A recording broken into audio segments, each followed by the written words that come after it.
I was wondering when you'd finally ask for a divorce. Honestly, poor people without parents are no good at all. With a mocking smile and a sharp voice, Susan spoke down to me. From the moment I married my husband, James, his mother, Susan, had been tormenting me. She would barge into the house James and I lived in, wait for me to come home from work, and then endlessly criticize everything I did around the house.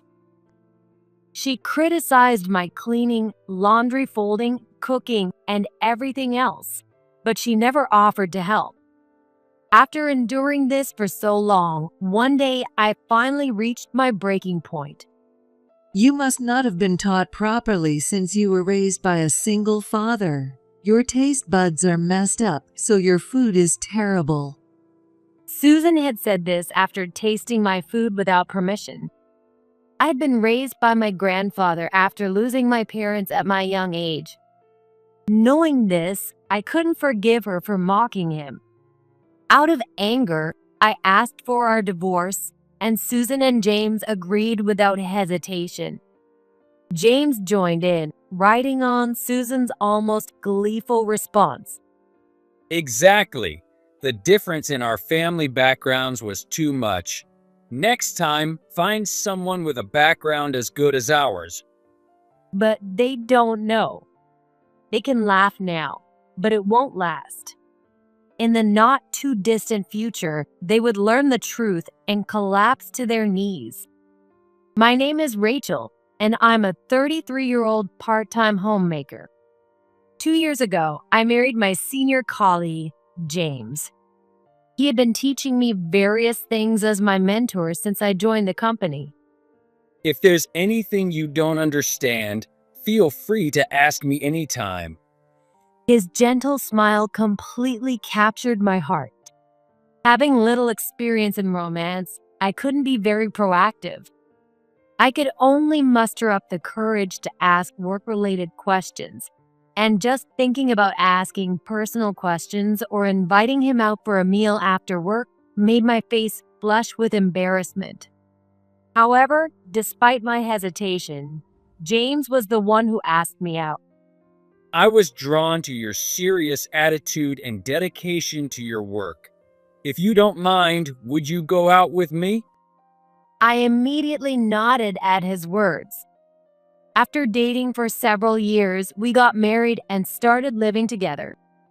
In my heart, alongside the joy of being able to stay with the person I love forever, there was a sense of relief that I could finally put my grandfather's mind at ease. Actually, I lost my parents when I was very young, and my grandfather, Brian, took me in and raised me. Why don't I have my parents? During my rebellious phase, I knew it wasn't fair to lash out at my grandfather, but there were times I screamed at him anyway. Now that I'm an adult, I don't do that anymore, and we've built a good relationship. But I can never forget the sad look on his face from those times. Feeling guilty for the hardships I've caused him, I decided to do my best to repay his kindness. I bought him gifts with my first paycheck, took him on trips for his birthday, and treated him to nice restaurants. By marrying James and starting a family, I felt I could finally provide him with true peace of mind. Rachel, be happy. At our wedding, seeing my grandfather say this through tears made me cry as well. When we first got married, both James and I were busy with our work, but things have finally calmed down recently, and we've started thinking about having our kids.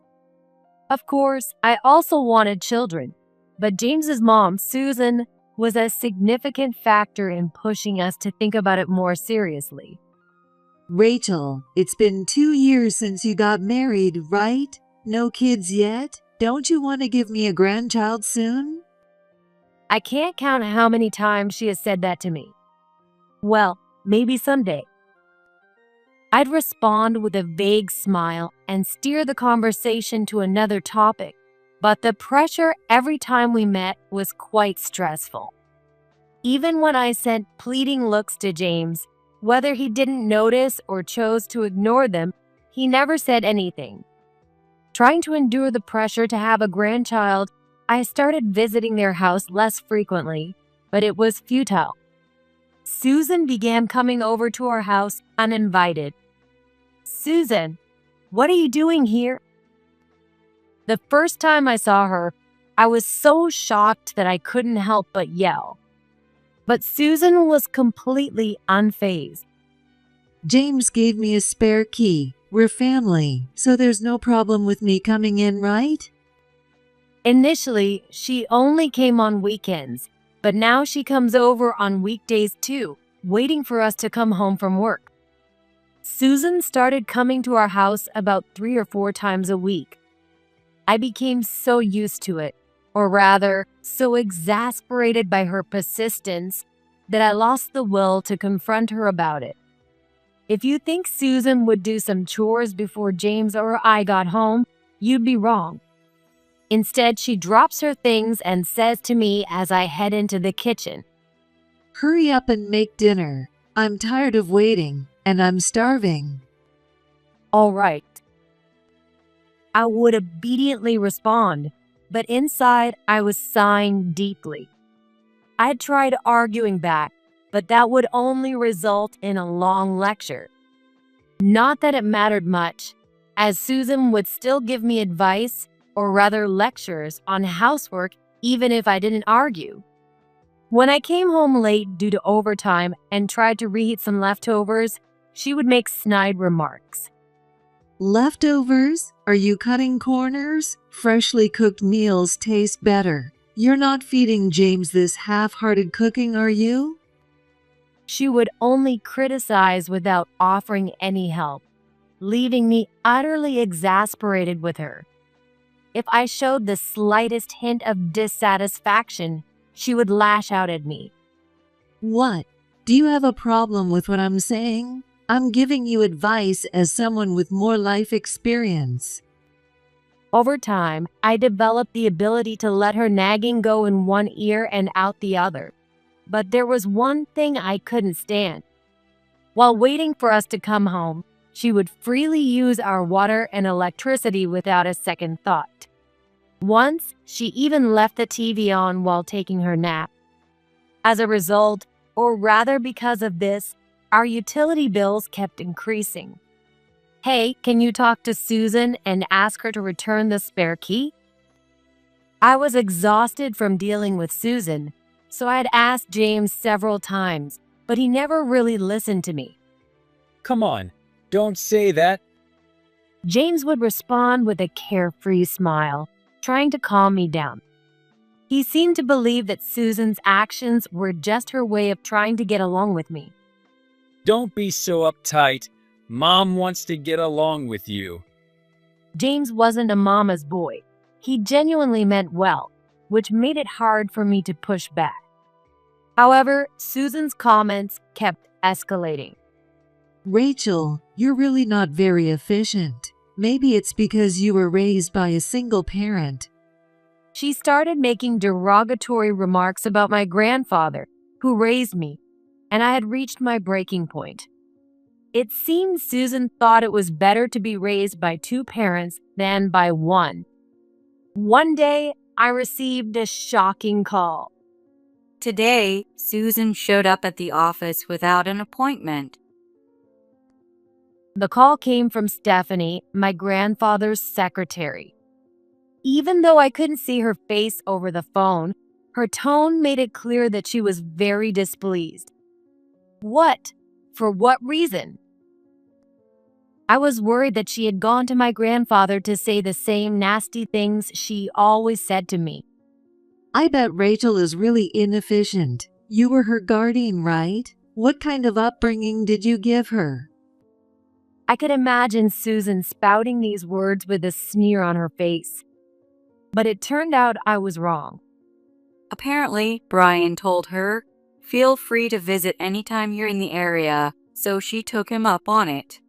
She ate a ton of sweets and then left. It seemed Susan had taken my grandfather's polite invitation at face value. I got some delicious treats from Brian's company. He told me, Feel free to visit anytime you're in the area. How kind of him. As usual, Susan was waiting for us at our house, and as soon as I opened the front door, she happily reported this to me. Maybe my grandfather did say that, but Susan couldn't read between the lines. Even if you plan to visit, it's common courtesy to call ahead. All I could do was let out a dry laugh in disbelief. Susan's expression changed, and she furrowed her brows, clearly displeased with my reaction. Then, as usual, she began making snide remarks towards me. By the way, when are you going to start coming home a bit earlier? If you were more competent, you should be able to finish your work and come home sooner, right? My lips twitched involuntarily. I was used to her insults, but that didn't mean they didn't hurt. I tried not to take them too seriously, but I still hadn't reached the point where I could just smile and let them roll off me. If you don't come home early, James will have to keep eating those tasteless leftovers. Honestly, you have no sense of supporting him. I'm sorry, work has been really busy lately. If that's the case, why doesn't Susan cook instead? As I muttered this under my breath, Susan's eyes flashed with anger. Don't make excuses. This is what happens when you're poor and have no time. It's because you were raised by a single parent and lacked money. I couldn't hide my confusion at her words. I opened my mouth to respond, but all that came out were meaningless words like, well, and so. You take after that your guardian, Brian. Sure, he was kind, but his company was old and small. It probably never did well. His clothes were always shabby. Couldn't he even afford new ones? I couldn't stand her insulting not only me, but also my grandfather. Stop speaking ill of my grandfather. What do you even know about him? I raised my voice. This seemed to anger Susan, who then wore an openly furious expression. Oh my, talking back to your mother-in-law? How rude. Apologize immediately. Say, I'm sorry for being so disrespectful. I stood my ground, glaring back at Susan. Insulting my beloved grandfather and then demanding an apology from me was absolutely wrong. It wasn't me who lacked common sense. It was Susan. What are you looking at? You're really infuriating. Susan shouted at me. Though she was shorter than me, her presence felt overwhelmingly large. You're upset and talking back because I told you the truth, aren't you? It hit a nerve, right? You're probably embarrassed that Brian still has to work so hard at his age. That's not true. I'm proud of my grandfather. However, even if I said that, Susan would just scoff and never apologize for what she said about him. Oh, maybe it's not Brian you're ashamed of, but yourself. It's embarrassing to be so poor that he still has to work at his age, isn't it? Susan's baseless assumptions left me too drained to argue anymore. That's enough. I sighed loudly enough for her to hear and retreated to my room. After that day, Susan's attacks on me intensified. Along with that, she started spending even more time at our house. Hey, you're doing it wrong. Redo it right now. If she didn't like the way I did housework, she'd immediately start yelling. From snide remarks about dust in the corners and sloppy folding of laundry to unreasonable demands like rearrange the furniture because I don't like it, she constantly criticized me.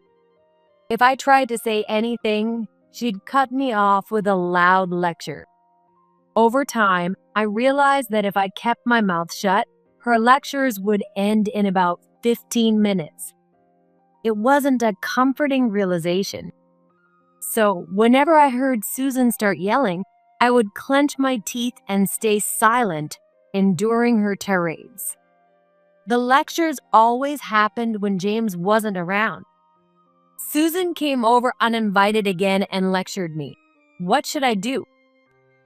I had told him, but he would always side with her and never support me.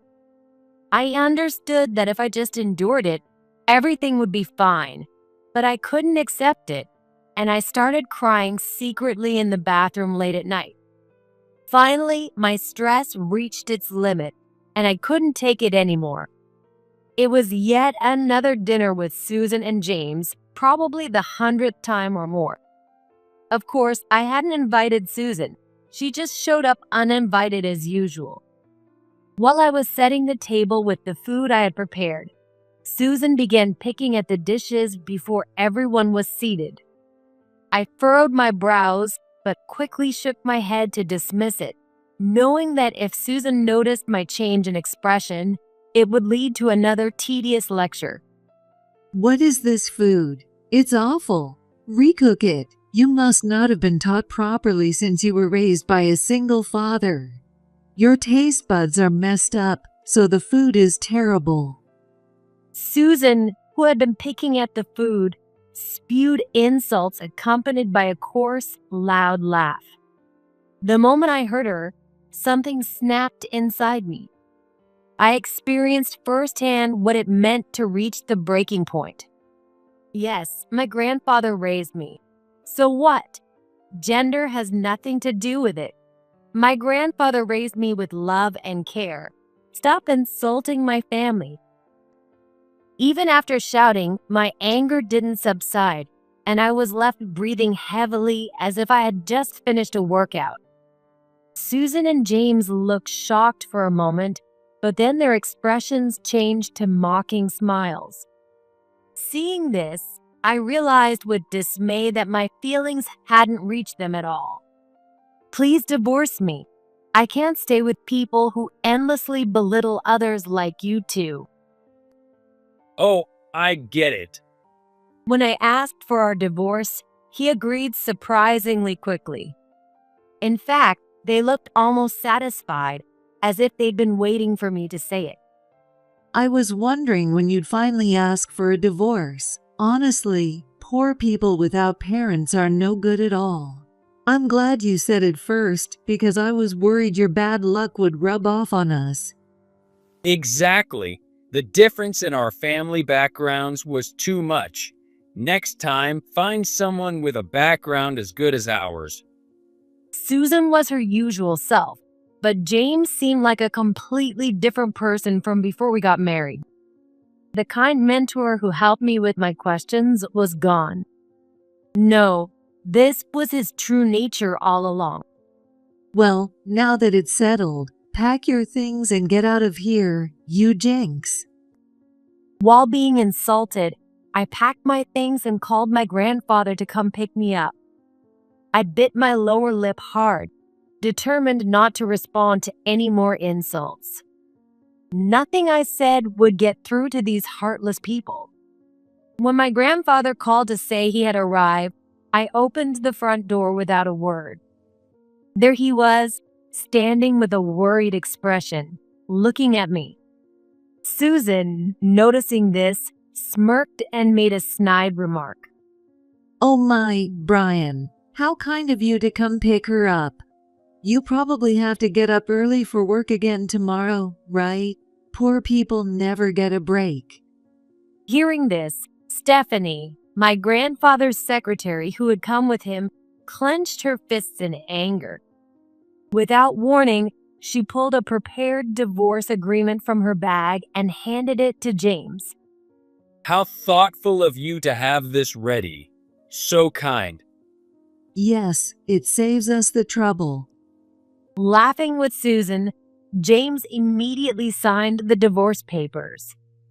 Their expressions were completely different from those of mine, my grandfather, and Stephanie.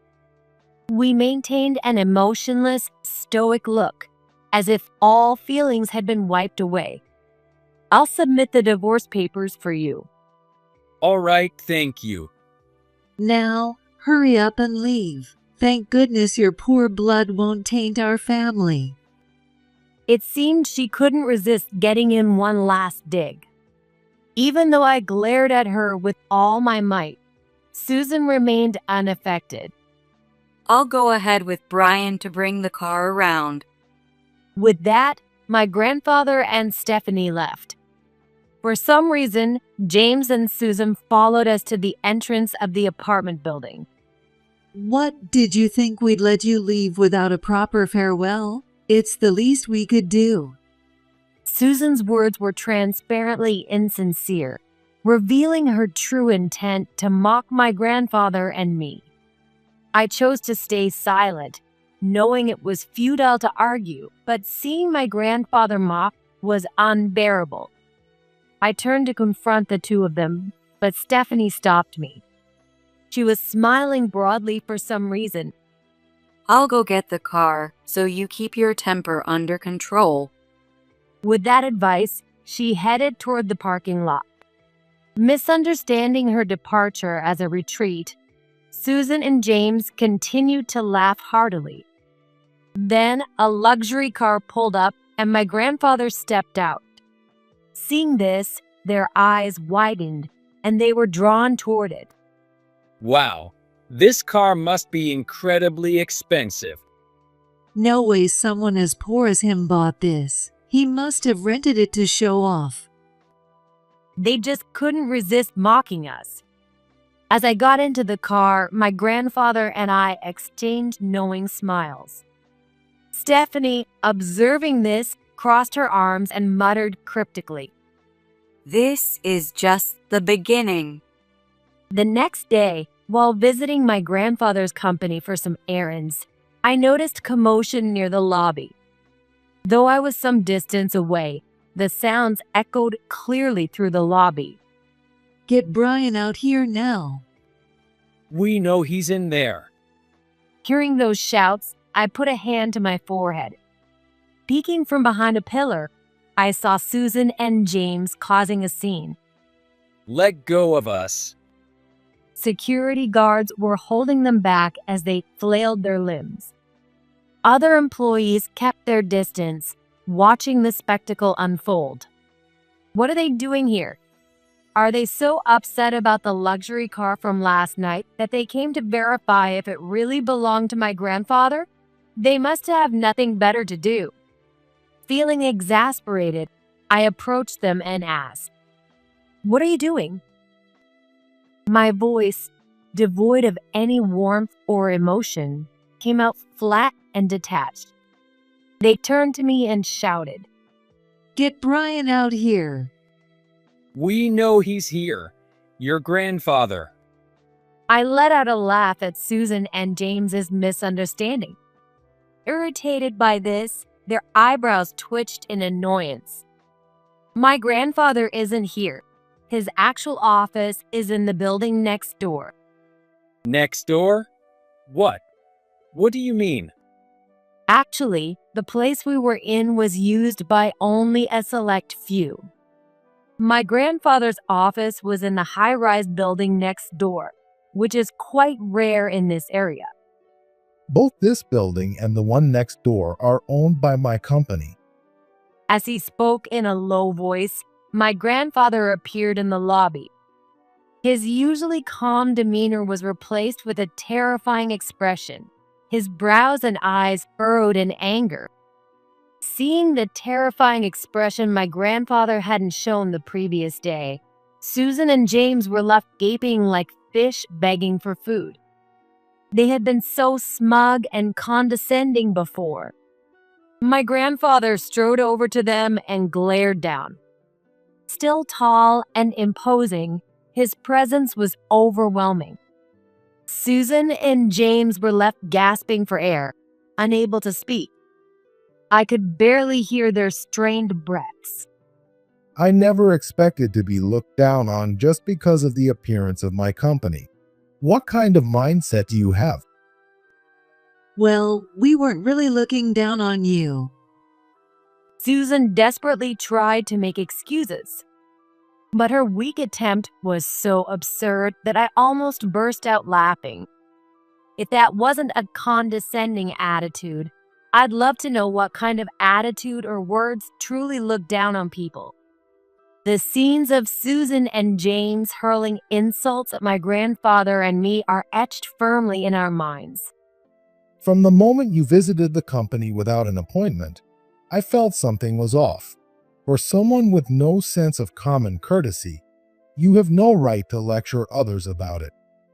As my grandfather confronted Susan, James began to slowly back away, perhaps trying to escape.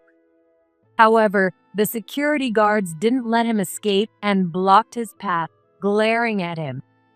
My grandfather sighed once and continued speaking.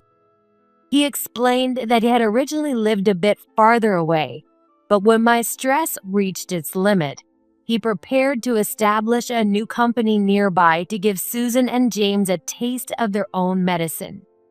That's impossible.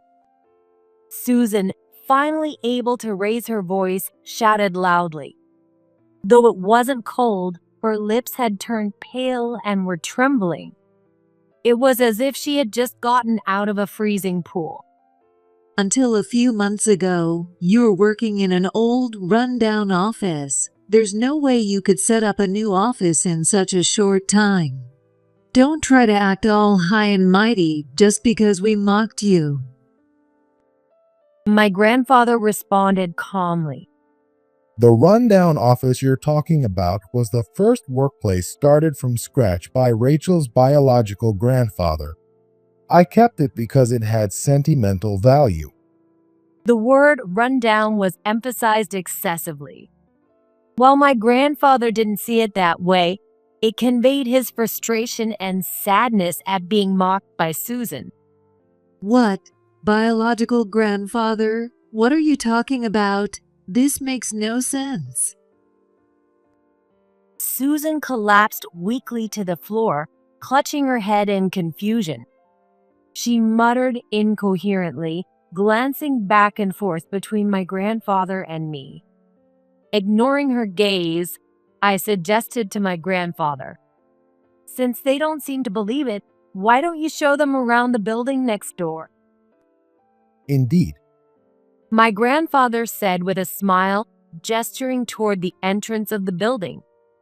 If you'd like, I can give you a tour.